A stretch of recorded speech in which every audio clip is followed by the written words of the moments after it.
Good morning, good evening, good afternoon, everybody out there in podcast land. You are in tune to another episode of Intrinsic Motivation from a Homie's Perspective. This is Hamza. And I am David. Today, really excited because we're always looking at the positive. David and I always talk about your God winks and all. And a lot of people through the years have been talking about bucket lists. And I have a bucket list, and I got to check these things off. Well, our guest is actually going to give us a different approach to that. She's saying that you should replace your bucket list with a trash it list. So are we going to, does that mean we're going to get trashy this hour? I'm not sure. Yeah. She is from she was growing up in rural South Carolina, and she had learned how to trash negative thoughts and overcoming adversity to become a successful woman. So we may get trashy, but I'm sure we're going to have some nuggets in there as well. Without further ado, to the author of Rhinestones on My Flip-Flops, I'd like to welcome Jane Jenkins Herlong to the podcast. Welcome, Jane. Oh, thank you. I'm very honored to be here. Yes, indeed. Thanks for being here. And we were talking about you are in a small town in rural South Carolina. I'd like for you to talk about your upbringing, and I'd like for you to talk a little bit about what was it like growing up in your small town and what it used to be like when you were hearing trashy statements from people, the negative statements, and how you were able to turn that around. Well, I was reared on a low-country South Carolina tomato farm. My daddy was a hard worker, great guy, 10th grade educated, but he really knew how to grow tomatoes. And then I was such a tomboy. And when I would go to school, I dressed like a boy, act like a boy. Everybody called me names, and I had really big lips and got teased. And but you know what? I love them now. Man, I love these lips. I grew into them, quote from my mother. And so it was tough, though, because when you're little and that little sticks and stones break my bones, but words don't hurt. Oh, they do. And so I just decided that I was just going to have to let that be a motivation to be better. And I'm this little farm girl. Daddy, we were raised in a tenant house and, didn't have a whole lot of assets. And I remember the day when the high school girls came over to pick the cutest little girls out. And, of course, I got snickered at. But I got determined, too, because I went to that little beauty pageant, Little Miss Merry Christmas, and my brother said we needed a fishbowl. And I remember staring at that fishbowl and the girls using it for questions to be retrieved out of. And I was so fascinated with it because I realized something, that I might not have all the qualities to be recognized, and my little friend that got picked over me with her little stick-out dress and jacked up to Jesus hair, I call it. But I realized that little fishbowl was a contribution towards the next step. So if you can take those opportunities to go and move up a notch and let that be an inspiration, so you know what, I just need to be better to myself so I can have more wonderful things unfold, and that's where the trash it list comes in. Even as a little girl, I started trashing things that were not the positive things to help me go and step up. Does that make sense, y'all? It totally makes sense. And I had just watched a couple of weeks ago Beautiful People. Did you see that movie? I did not, but that's one I'm going to write down. Absolutely. They're in South Carolina. It looks like a very rural town, and it was one of those, you can't wait to leave, and people are, quote-unquote, stuck there.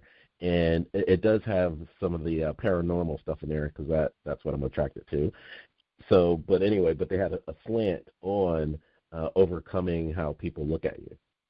Oh, that's huge. And we're so Facebook savvy and social media savvy, and we compare everything, and it really is hard on these kids, I think. And more than anything, they've got to learn that when, it used to be in my day and age, you pick up a magazine and go, oh, she's perfect, I'm not. Well, she's airbrushed too, girlfriend, And so so you just got to realize that you have talents and gifts, and you got to find them. And I do a whole speech called Don't Throw Tomatoes at My Field of Dreams. And it's funny because I'm a Southern humorist, but it talks about finding your shine, getting rid of or culling the bad stuff, and that would be the trash it part, or either know when to plow up or plow through. And I think those three little nuggets are great to look into for your own personal success journey. Now I have a question. So you're talking about don't throw tomatoes and plow through, and you have a lot of this farming lingo. Are you saying that women are going back to the farming industry? Well, women in agriculture are pretty big anymore. In fact, I'm speaking in Louisiana at a conference called Women in Ag, and boy, you'd be surprised.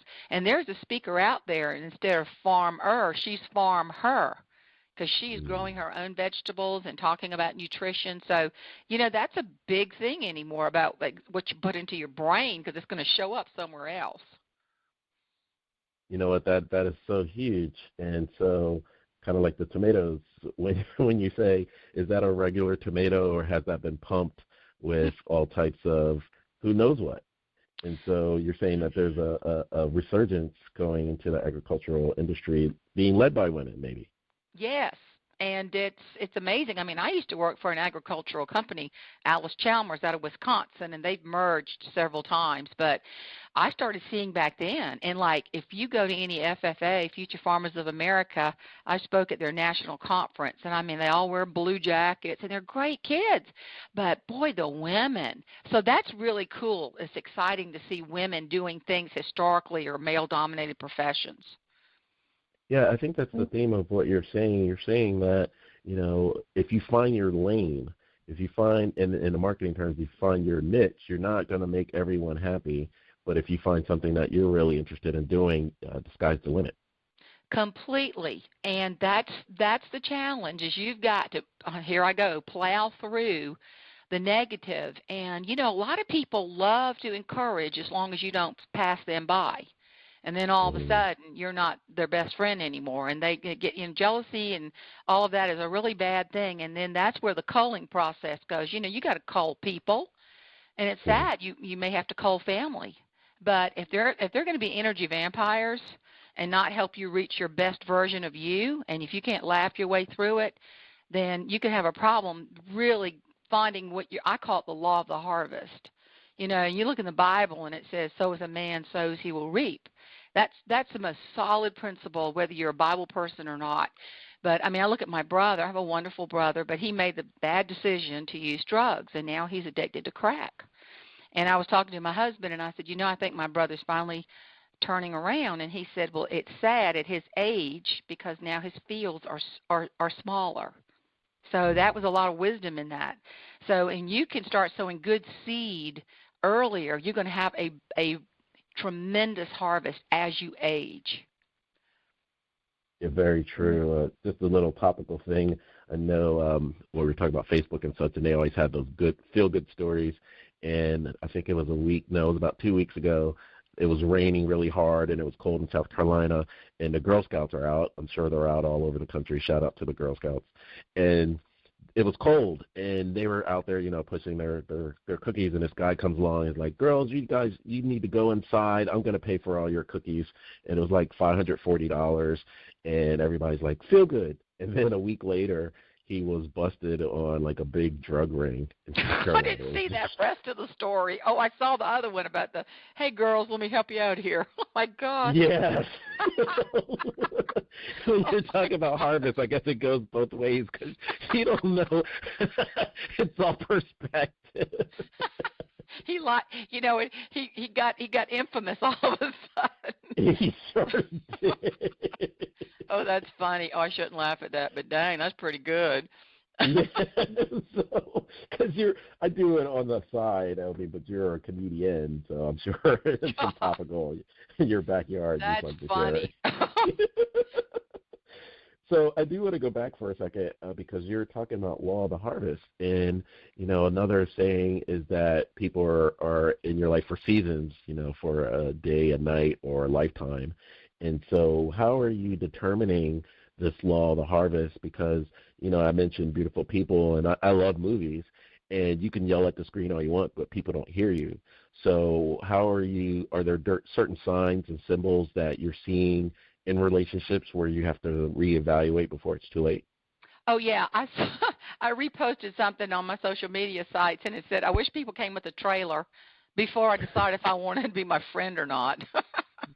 So, but my good friend Larry Wingett's a great speaker and comedian, and he said everybody has a comma after their name, and you better like what people say when they pause and talk about you. And I think that's huge. That's like your branding. And, yeah, there are signs, I can tell you. And really, my mother always said the longer you live, the more things will surprise you. I mean, you can think you can know somebody, and you see how they handle something, and it really makes you retract a little bit, like, you know what, I'll have to enjoy that person from a distance. And you don't have to, I mean, I think we should love people, but we don't have to like people. When I like you, that is so good. And I'm picky. I think the older you get, the smaller your circle is, and it should be. It should be. I put in my last book, you should only have 6 friends, real friends, 3 on each side of the casket. And I really think that you really need to be careful who you let into your life.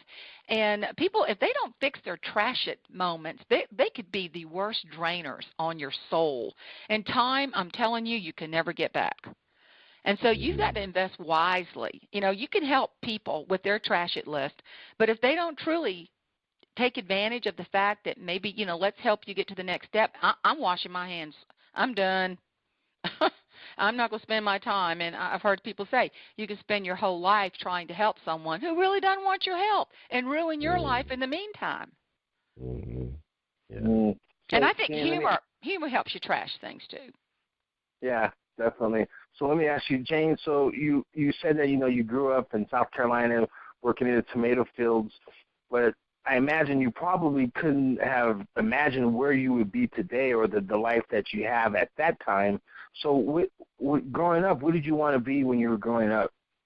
I just felt like God had his hand on me, to be honest, and I just felt like there was something that was going to happen. I always felt like there was some calling. And when, I've been very honored. I, was in the Miss America pageant when swimsuits were cool. And that was a big moment for me. It wasn't anything about skin and hello, look at me. It was like, wow, I got rid of these fat thighs to walk across the stage in front of 1 million people. That was like a personal win for me. But I just kept striving to be better and to do better. And truly, I mean, the Miss America pageant and the standards, and that's what everybody says, oh, pageants. But here's the thing. The Miss America system teaches you how to communicate. Now, I can do that, and I learned it there. I mean, I think I had a natural gab before. And then it teaches you how to take care of yourself, and we call that swimsuit, but I call it what's my lifestyle and what's my fitness. And then the branding statement of who you are. I would call that, evening gown. But how you present yourself, your style, your carriage, your poise, your posture. That's huge for people see you and they say, wow, that's a confident person. And then talent. Talent is whatever you do well. I mean, we were just at church, and I was looking at our little fellowship hall, and you would not think someone who could bake a caramel cake would be a person that's a person with a talent. But that great aunt of mine won the National Grange competition. If y'all remember, the first time I heard the word Grange was Little House on the Prairie, but she won us a building. So any talent can be a big talent. It's just how you use it. Well said. So do you remember your very first no to next experience? Yes, it was sitting in that broken chair watching those girls in those big old beehive hairdos and those swishy dresses, and I kept falling out of that seat, but I was so passionate. It's like I connected. And little did I know, with my daddy struggling and living in a tenant house and no money, and me in my corduroy pants and my flannel shirt and my penny loafers would end up being 17 years later walking across the stage of Miss America. And then I academically struggled. I was diagnosed as being dyslexic, and I didn't know that. I was teaching dyslexic children. That's how I knew, because I got fired. That's pretty bad. Oh. And my IQ was so low, I'm going, gracious. I mean, I saw it one time. The teacher said, don't you look, this is your IQ. And I looked anyway, and I thought, Lord have mercy, this is not good. But those were the negative things that I just had to say, wait a minute. And I even told the college admission I could not get into colleges. And I even told that guy, I said, you have no idea what's inside of me. You have got to give me a chance. And that's why y'all remember the movie Mulan? She sings that song and says, when will my reflection show who I am inside? And I love that. I made my children watch it 1,000 times. I said, remember that? Because sometimes your inside has to catch up with your outside. What about the other side of that, and that what I always acknowledge is contrast. And so when you're talking no the next, it gave you some parameters as to where you could go, right? Some people would say, oh, this is my lot in life, but you're like, that gave you your gumption, if you will. But if you had a silver spoon, in no contrast at all, do you think you would be where you are today? I wonder about that, and probably I don't think I would be as content, because I think it's through the journey of the whole thing. We've heard this a million times. It's not the destination but the journey. But that is really big. When you start struggling through improving people and proving to yourself, that's who you prove it to. I mean, when you are with an alcoholic and a drug addict, you don't say, oh, do it for your family. No, you got to do it for you, or that's never going to work.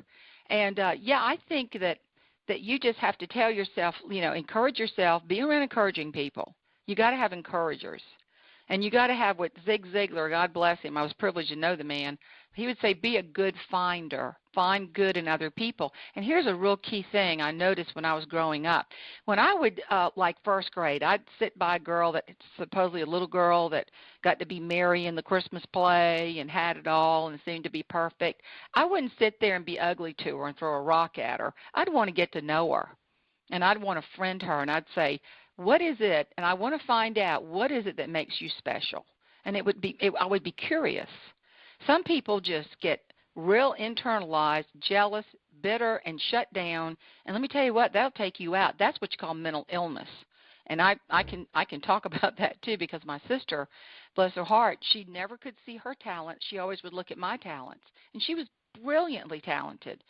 And then developed such bitterness and jealousy. And 5 months after we lost our mother, she died.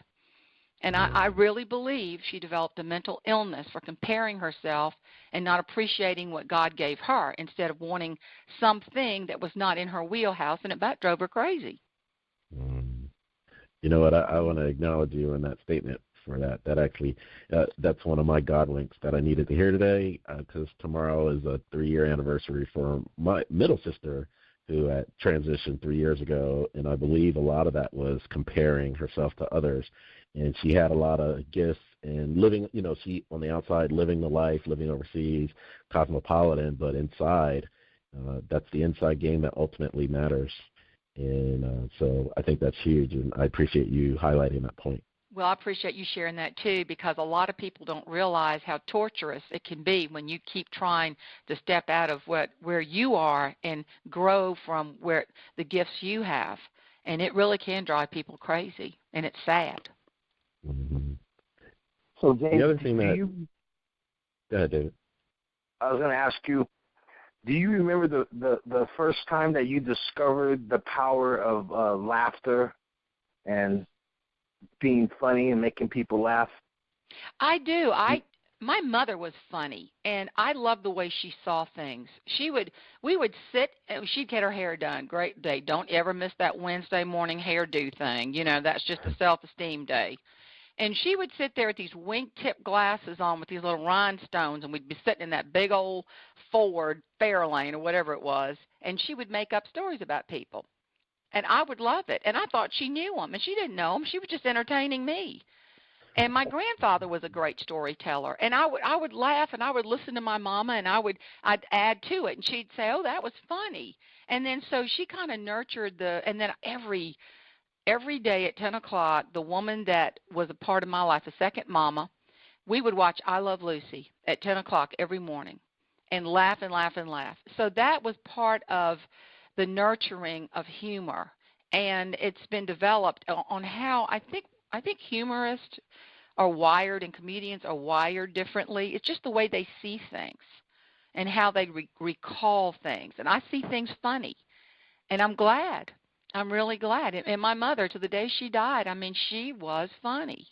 And I love that about her, because, the Bible tells us a merry heart doeth good like a medicine. But a lot of people don't realize what's hooked onto that is a crushed spirit dries the bones. You see a lot of people down and out, and they cannot pull themselves up, and their bones dry up, honey, and it's done. It's over. Mm-hmm. Mm-hmm. What do you think about the state of comedy? Because before, like you're saying, you're going back in time, and before I go into it, I want to make a correction. It wasn't Beautiful People. The name of the movie is Beautiful Creatures, and they're in Beautiful Gatlin, South creatures. Carolina. Okay, Yes, I'm going to look that up. Beautiful creatures. sure. And so when you were talking about Lucille Ball or others, they had a kind of mystique because you couldn't really touch them. But today, you have access to all these comedians or anyone. It's celebrities and what have you. And so comedians are under fire. I know recently Jerry Seinfeld said he doesn't even want to do the college circuit anymore I because read that. anything that he considers like just regular humor would offend one person in that audience, and then they'll start a campaign, and he'll lose funding and advertising money. And so what do you think about the state of comedy today? Well, even Kevin Hart, with the Academy Awards, and they went back in time, and he said some things or did some things, and yeah, it's very subjective, and it's very. I wrote a funny book, and it's a kind of a biblically based book, and it's not a preachy book, but it's that Rhinestones on my flip-flops, and it's really hard to gauge what people would call clean Christian comedy, but I just try to stay in the dimensions of the place that I know I do the best as a South. I spoke in Minnesota, and I made a comment, and it was, y'all wouldn't believe it was nothing. And boy, I had two women ream me out on the evaluations. And I get what they're saying about comedy. You've got to be really careful. And a lot of my material, I've dropped some things. I used to talk about when I needed to get that goldfish bowl to go into the pageant. My brother wanted I kill my goldfish. Well, Lord, that didn't go over. And I was just, and so I thought, I'm dropping that line. So, a lot of times you've got to be careful, but on the flip side, we've gotten so overly sensitive to this stuff, and people are afraid to open their mouths. And they're missing a lot of opportunities to loosen up and laugh. And I call my business Sweet Tea Wisdom Southern Fried Humor. And because it's all, to me, where my gift is, it's not all about laughter. It's also about wisdom within that laughter. And that's where a comedian and a humorist differ. A humorist is a storyteller with comedy bits in it, so to speak. And you might not get the big burst out laugh and stuff and the shock value. You would just hear a really cool story that highlights a point. And you learn to fluff it up a little bit, and we call it professional fabrication. And so that's the difference. But I think it's sad we've gotten so far out from really stuff that's funny, and people are afraid to call it what it is. What the number one show on that people are watching is The Office for kids, for young people, is The Office. Yes. And why would that be? Because it's irreverently funny. Yes. And they don't get that. They're scared to death to be Michael Scott in the world. Of course, that wouldn't work anyway, but they love that show. That is true. Shout out to my nieces and nephews. We can share stories now because of The Office. I'm like, oh my God, you guys watch that? Yeah, my children, they love it. I've got two adult children. They call me, and they always say, and my son called me yesterday. He said, Mama, the episode when Michael Scott, blah, blah, blah, remember that? I said, yes. I said, that's my French teacher. That guy drives me crazy. He'll highlight episodes, and then my daughter will say, Mama, remember the episode of Seinfeld? Remember the time George was trying to be the bad guy to attract the good girl? Yeah, my friend's dating this bad guy. See, it's that. But they don't have it's funny how that works. Yeah. Oh, and you mentioned Sweet Tea Wisdom, so I have to ask the all-important question for those on the East Coast. I don't know where the actual line is going north, but I'm assuming in South Carolina, you guys, when you ask for tea, it's automatically sweet, is it not? Oh, my gosh, and the worst thing, I put something on in a social media site, I can't remember which one, it was like the worst disappointment in the world when a Southerner sips tea and realizes it has no sugar in it. It's like the worst shock. It is. It's terrible. I was speaking up in Vermont about a month ago, and I asked for tea, and I went, good grief, how do y'all drink this stuff? And then they'll come down here and say, good grief, how do y'all drink this stuff? I said, instant, down here you get instant diabetes, let me just tell you. Instant. I appreciate this because, shout out to my cousin. I went to his birthday party yesterday. He's 45. And, all his friends, family come, fly from all over the country, whatever. And he had this big cake. They light up the candles, and then he blows out the candles, and then they cover the cake. And then at the end of the night, like, there was only like 2 cuts out of it. And everybody was like, yo, what happened to the cake? And everybody's like, diabetes. Because we're older now. You can't eat it. Sad. It is so tragic. I know it. It's awful now. God, it used to be. I remember my daughter would fix, like, I'm gonna melt a marshmallow and put sugar in it, peanut butter and chocolate, and I said, you just smear it all over you, honey, and have fun, because that is not gonna last. Well, I do want to kind of go back to Law of the Harvest because, you know, like you're saying, it won't last. So the person that you know at 18 will not be the same person at 28, 38, 48, 58. So when you set them out the pasture, so to speak, are you keeping a window open for them to come back in, or you just kind of just write them off? No, I think that, to me, that's where wisdom comes in and a lot of prayer. Because you have to know, I think you have to know when. I think you always need to leave the door ajar. I think it's wrong to shut it and lock it. I really do, because, I mean, I tell we've had a really bad family problem, and I could be just mean and shut it, then lock it and put a deadbolt on it, but I'm not doing that, because I know one day I'm gonna have to go back through that door, and I never want to close it. And because, when my brother passes away, I mean, I'll be grieving with the rest of the family, but it's hard to have that door wide open right now. I mean, I would entertain a relationship, but it would have to be with a lot of careful wisdom and baby steps. Mm-hmm. I mean, I see him and we have a nice conversation and we get along, but it's not that heart commitment because of so many circumstances within the family. It's just been a very hard thing. And I mean, a lot of people say you have to forgive and forget. Well, I don't agree with that. I think you have to forgive, and I think forgiveness is huge. But I think that you have to also remember. But if remembering keeps you from forgiving, then that's a problem. But I think you have to remember. I think you'd be an idiot if somebody burned you financially, let's say, and you said, yeah, you want to do that again? I mean, that's just stupid. Sure. Let's do that again. Yeah, I love torture. Well, I was thinking there's an older book called Bounce. Are you familiar with that book? No, but my friend was telling me about that because she actually wrote a book called Bounce, Don't Break. Okay. Well, I haven't read your friend's book, and I've written that down. But with the premise of Bounce is a little bit about, like we were talking about earlier, with contrast. And so it was like the harder the bounce, the bigger the recovery could be.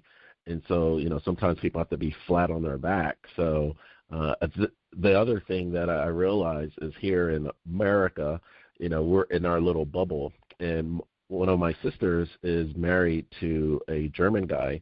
And when they come to the States, he's just like, I love you guys Hollywood movies because there's always a good ending. Apparently, outside the U.S., they have realistic endings.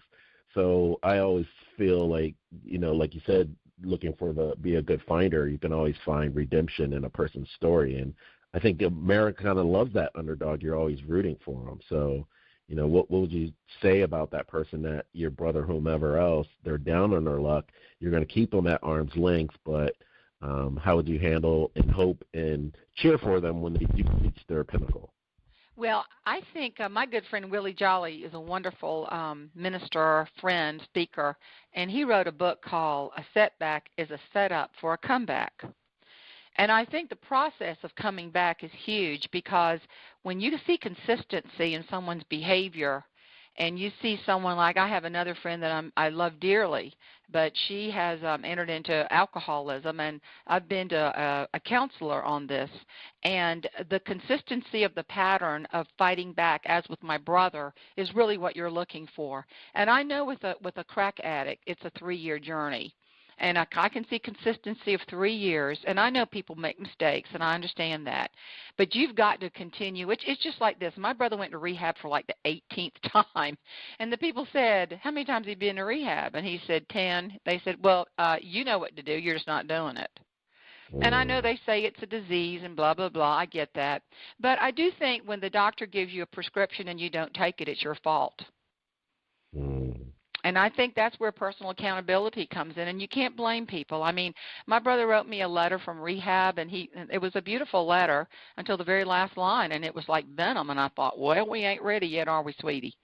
So, I mean, and he's 73, y'all. He's no spring chick. When you get to be 73, number one, how are you still above ground? I don't mean to be flippant, but seriously. And the other thing is, dang it, because I remember my mother, the way she handled that, she called me one time and she said, your brother's married again. It was like wedding number 5. And she said, do you know her name? I went, no. He said, oh, it's Cleopatra.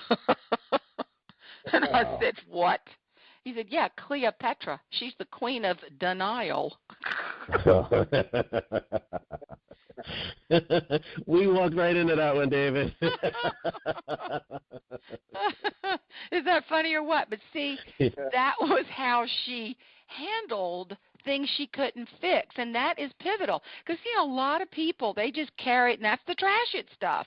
It's like, I can't fix my brother. I can't fix one of my best friends. I got to fix how I handle when they disappoint themselves in me, and I'm sad about that. I just got to handle me. And I think that's where people don't have life skills, and that's what I'm really passionate about. And I think that's when people start to blame and be stupid. And then they just stay on their wheel of misfortune. That's a good point right now. There's a lot of finger pointing, I guess, because of social media. You can get your message out regardless. And there seems to be an overwhelm. The good thing is that the algorithm always changes. And so if you're always having a pity party, then the algorithm will give you more of that. And I believe on some level life does that too. If you're having that pity party, the universe is like, oh, that's what you're focusing on? We'll give you more of that. Well, yeah, my good friend says a pity party is so much fun, there's only one guest. Mm-hmm. Yeah. So, yeah. But I mean, in my speech, I also when I do this particular speech, I talk about the coal principle, and I tell a story about my husband and myself going into a perk trip that he won with New York Life, and this woman came up to him, and we were like jaw dropped because she said many, many wordy dirds. We were like, well, what? And then my husband, the way he handled it was so different from the way I handled it. And then at the conclusion of the story, I say, I realized right then life is truly like the bumper sticker I read. What if the hokey pokey really is what it's all about? And if you think about that, because you dissect it, you put your right foot in. Now, the analogy is do the right thing. And then right foot out, right foot in. And the next thing, what? You shake it off. You shake it all about. You got to shake it off. You do the hokey pokey, and then you turn yourself around. You look at it from another angle, and then you'll have peace. But if you don't do the right thing, you can't shake it off and turn it around. Yeah, that's great. It's one of my favorite sayings. The hokey pokey is what it's all about. So true. Yeah. And I make people stand up in my audience and do it. Oh, yeah. I say, we're going to do it right now. Wow. You're right about shaking it off.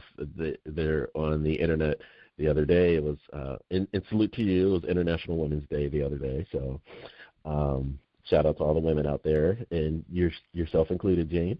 Thank you. Let's just say normal women, okay? Let's make that distinction. Right. But when you were talking about shaking it off, this one woman said she was at the airport, and you're at the airport and you're always people watching if you're not running for your plane. And so she saw this couple, they were kind of going at it back and forth, and then the movie Captain Marvel had just come out, so whole woman empowerment, what have you, and the woman had called her spouse, husband, boyfriend, whatever, Captain Complainy Pants.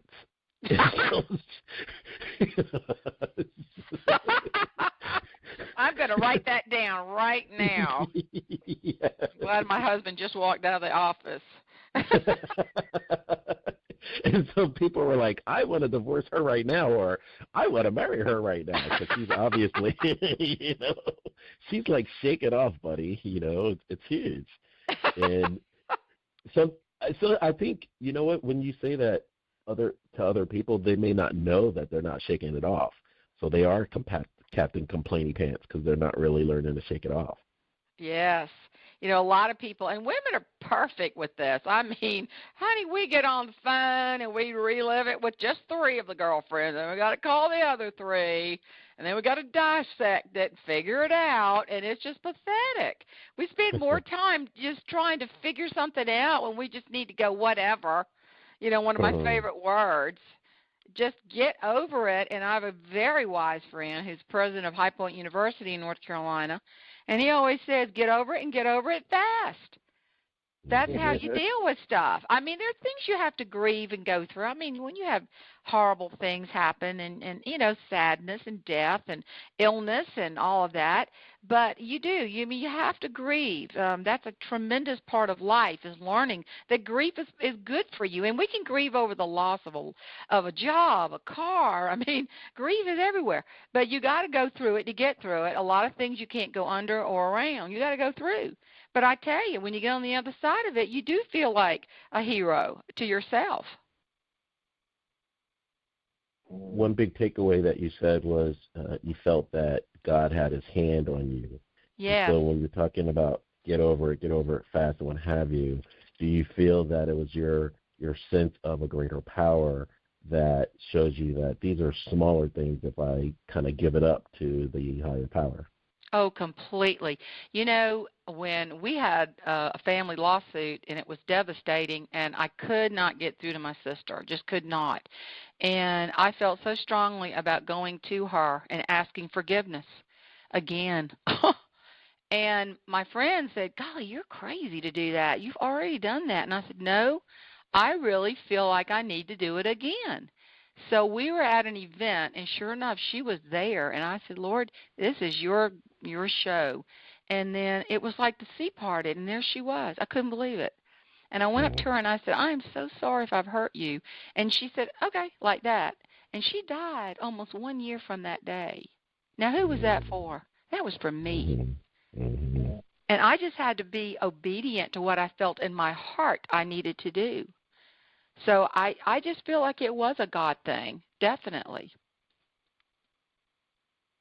I love it. Do you remember the first time you had to do your first experience with public speaking, and how did that go? I loved it. See, when I was Miss South Carolina, they would say, oh, you got to speak to the Rotary Club. I'd go, bring it on, honey. I just talk away and be I loved it. And so, see, that was Charleston, and then Thomas and I met, and he was actually dating Miss America. So I broke them up. And and he has a type, it sounds like. So, you know, and I moved this little town, and I thought, what am I going to do here? So I just started speaking, and I did school programs because I really based it on my brother and it was during the time when the Just Say No was really big, and so I did this little musical program. So I loved it because I could see the kids would come up to me and talk to me, and, you know, and a lot of them would share really, I'll tell you what, y'all, these kids today, woo, they got some stories. And I love doing that. And that kind of went into a professional organization, the National Speakers Association. And so they taught me how to find those groups that really match what I do. So I've really loved it. And I feel a calling to that. I really do. I mean, it's a nice living. But if the truth were known, I'd pay somebody to let me do it. Wow. I'm just, you know, I guess that last book I wrote, the Rhinestones on My Flip-Flops, I took all these iconic women, but biblical women, but it's not preachy. Like I called Eve Deceived Eve because she didn't think she had a nice home, and she messed up. And then all of a sudden she's in the wilderness and looks back and goes, dang gummit, I had it all. I lost it all because I didn't think I had it all. And then you've got the other woman who tried to make everything so perfect. She's domestic diva Martha, and she missed the visit. And Mary got so mad at her sister. I mean, when have you said, Jesus, would you yell at her for me? So she just missed the whole thing. And then you've got salty Mrs. Lot, who did not want to move forward with her new life. She liked her old life. And I've got friends that are widowed, and it's sad, you know, my older friends that have lost their spouses, and they're just hanging on to nothing. And so they've got to move. So that's the premise of the book. It's like for every decade of a woman's life, there's some advice that I have a flip-flop moment and a sparkle and shine moment. I think it's a good little book, if I don't mind saying so myself. It's pretty good. How do you really feel, Jane? Like my mama said, every frog praises its own pond.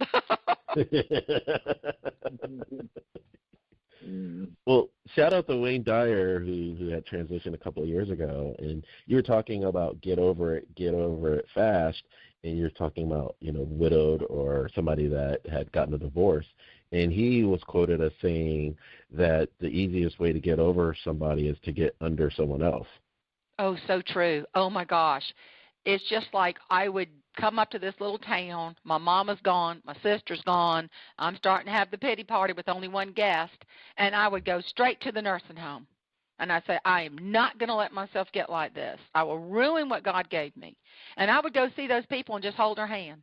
And though I'd go see my good friend Virginia Honeycutt, funny, wonderful person. We'd sit there and chat. And, that's the best way to lift your spirits. You are so right. Get under someone who can bring you up, even if it's someone who just needs a helping hand or hold your hand type thing.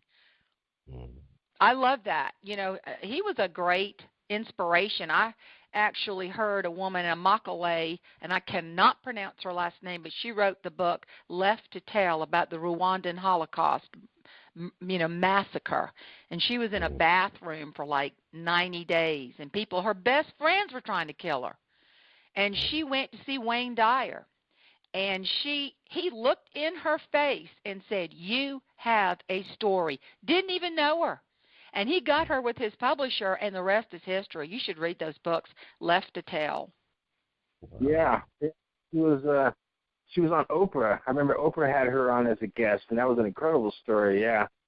Oh, man, let me tell you, and all these people that talk about how to work a stage and how to, go up here and go back there, hooey. She held on to some rosary beads and stood in one spot, and we were mesmerized by her message because it was powerful. Yeah. Yeah. So I think people also need to start, read books like that. Anything that can be encouraging and get out of your own mess. Make your mess your message. And I like that because, we've all been through stuff. Use it to help somebody else. I don't care if you're flying somewhere and sit by somebody who's just going down and having a down-and-out moment. Just be able to share only when you have conclusion. Only. You have to have conclusion. Because people want conclusion. When you share with them, they want to know, well, how'd you get through that? How'd you handle it? And if you better not open your mouth unless you're on the other side of it. Does that make sense? Mm-hmm. Absolutely. And just real quick, I want to just mention that woman, Immaculate, she also wrote a book called The Boy Who Met Jesus. So if you ever get a chance to read that one, that's a great one, too. I am going to write that down. Y'all got all kind of notes for me here that you're helping me. Yeah. She was phenomenal. Yeah. Do y'all know the guy Nick Vujicic? I don't. No. You should Google him. He has a torso. That is his body. Of course, head, a torso. And he and I were on a program together, and it was they had him repeat 3 times because they wanted all 60,000 people to hear him. It was the FFA convention I mentioned. But you talk about a story. This child tried to drown himself when he realized he could not function and was born genetically just, he just didn't have arms and legs.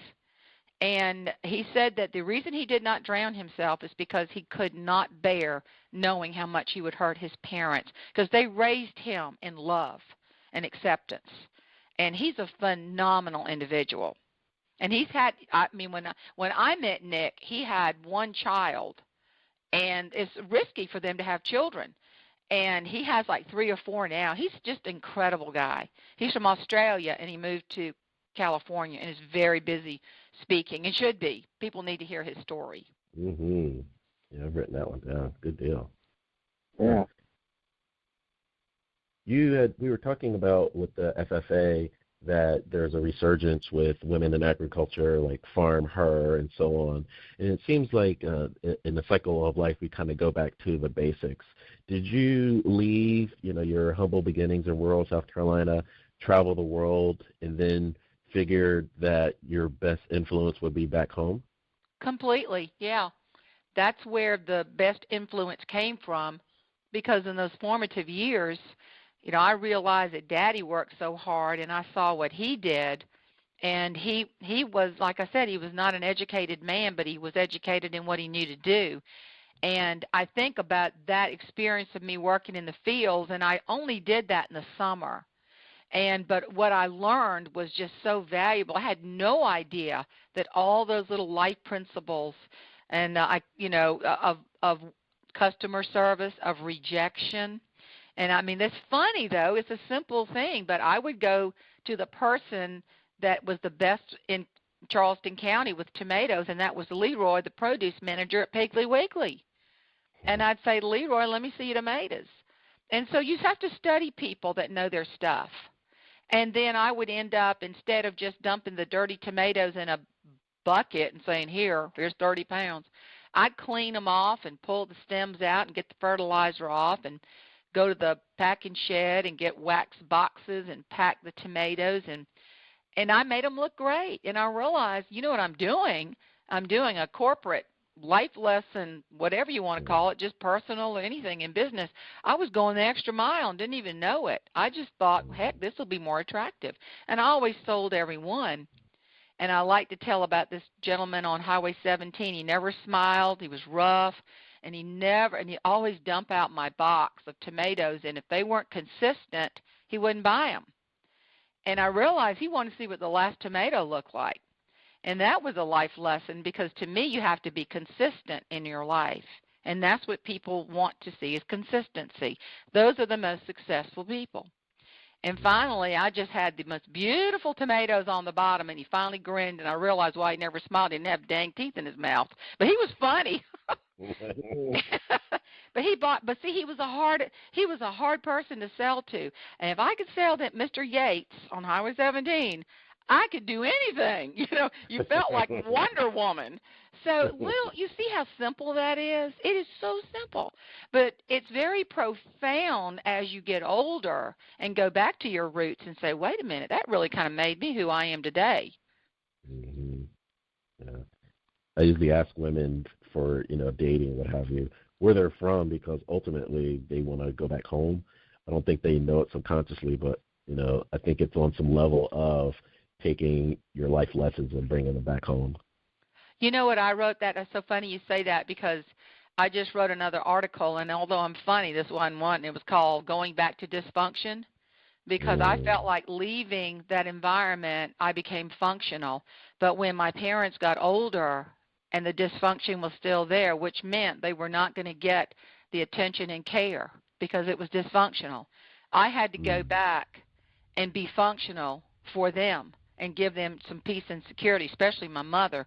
And let me tell you, that's when the tomatoes come, and not the squishy ones either. They're the hard ones.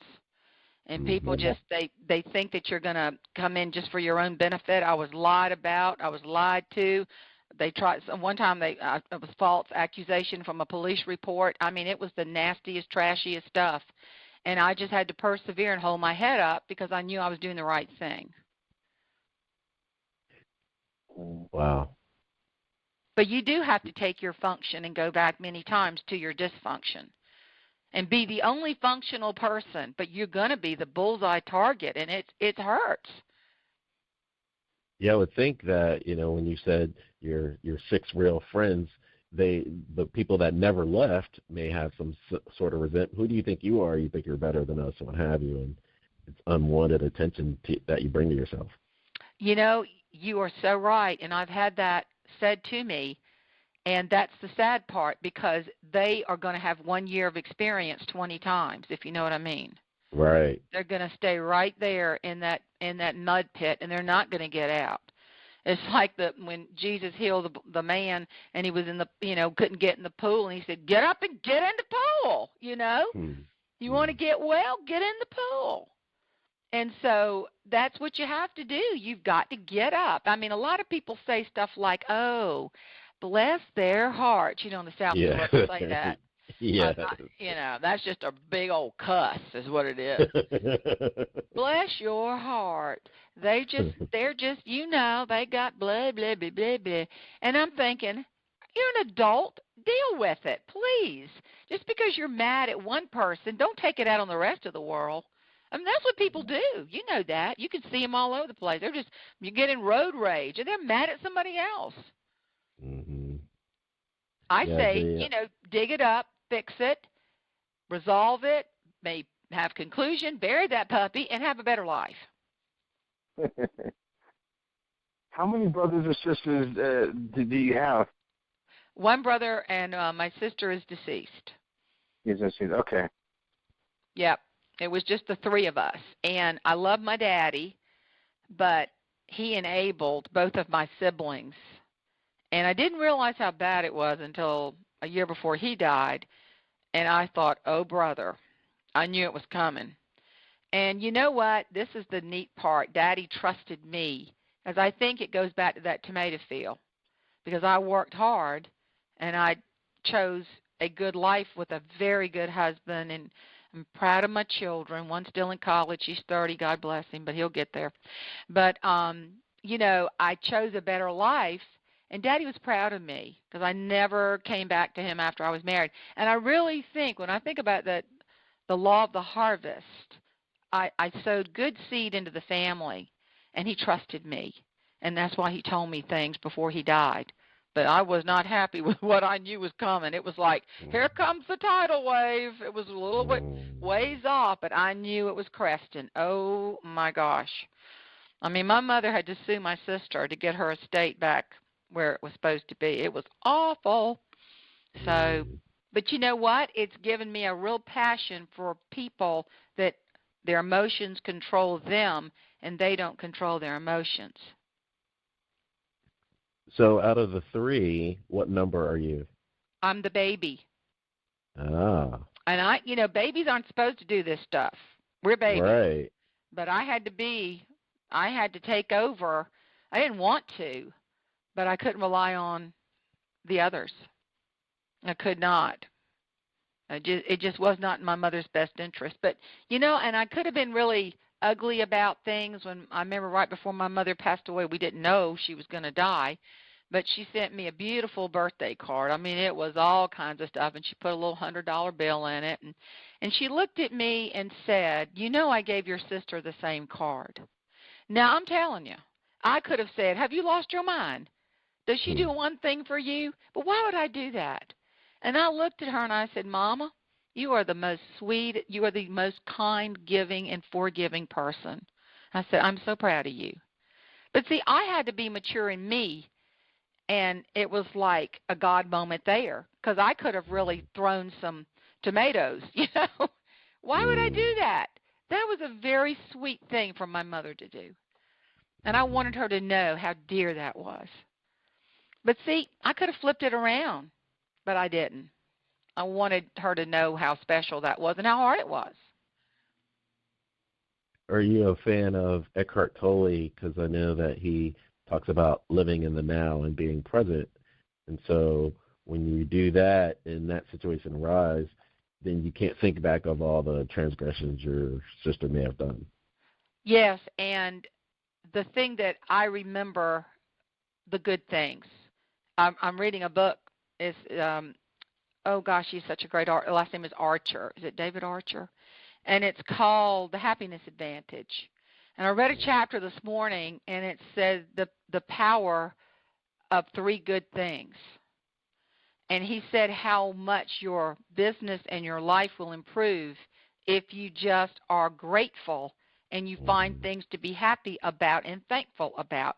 And he said that if money is happiness, why are there so many miserable millionaires and billionaires? He said it comes from you will get the business if you have a positive attitude, know what you're doing, that's for sure. That's number one. But that's a great little book, The Happiness Advantage.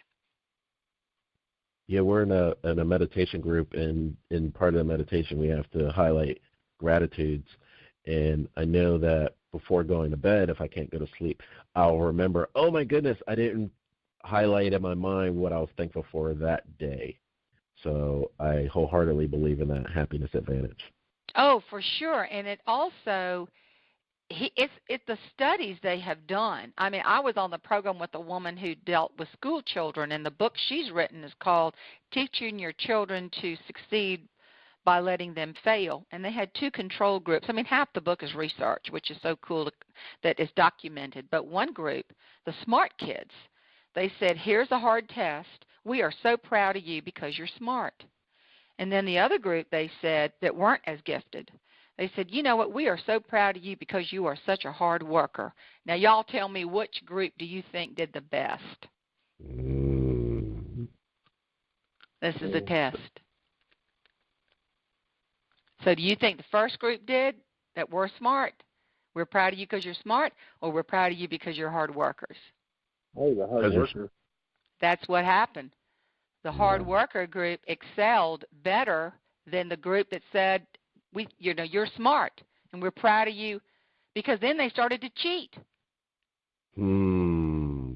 Because their self-esteem and their karma, so to speak, was because they're smart. Well, what about we're proud of you because you work hard? Now, I'm telling you, that's a life lesson for parents right there. Yeah, I think because we're close to the top of the hour, one thing that I want to highlight, I think the whole hour we've been talking about perspective. And one of your questions is, are you looking for life in all the wrong places? It reminds me of an accident, right? If a car accident happens, the police take your statement right then and there because it always changes. And so 2 different people can see that situation but interpret it differently. And so if they're looking for life in the wrong place, could you give an example of someone that is looking at life in the wrong place and how they could turn it around? Well, I mean, I think our minister had a really good story today. He talked about a little fisherman, and another guy said, wow, you know how to fish. You should buy these great big boats. And he lived in a small fishing village in Mexico. And then he said, really? He said, yeah, then you can go to New York, and then you can make all this money, and then you could sell it off. And he said, well, what would I do after that? He said, oh, man, you could be in a small fishing village in Mexico. Well, it was, so why? Yeah, I think you need to examine your priorities, and you need to see, are you content? Are you doing all you can? Are you the best version of you? Do you have a good sense of humor? Do you handle things well? Do they handle you? And I think you have to ask yourself honest questions. And I mean, your good friends, your go-to people. So, do you think I'm handling this properly? Thank God I have older friends in my life. And let me tell you something. There is no filter on these people. They will flat out tell you. And I'm glad. I love it. I think more people should have that. And so people that'll tell it like it is, I believe you're one of those people. And if you can tell it like it is and tell us your website and where to get your books, I'm sure our audience would appreciate that as well. Well, the books are available in most bookstores, which I'm very thankful. The last book especially, Rhinestones on My Flip-Flops. And a lot of people go to Amazon, of course. And my website is Jane Herlong, HERLONG.com. And I've got a lot of fun little videos on there. I'm all about women's health because my sister had breast cancer. So I like to see people live well and just have their own sweet tea wisdom and southern fried humor. And I think all of that helps people grow and be better. And then the world gets to be a little bit better too. Absolutely. Well, you have just been in tune to another episode of Intrinsic Motivation from a Homie's Perspective. This is Hamza. And I am David. Jane, it was a pleasure. I will have some sweet tea in your honor today. Just watch out for those diabetes. They'll get you. Let's stay in touch, Jane. Oh, that sounds good. Thank y'all so much. I appreciate it. Thank you. All right, bye.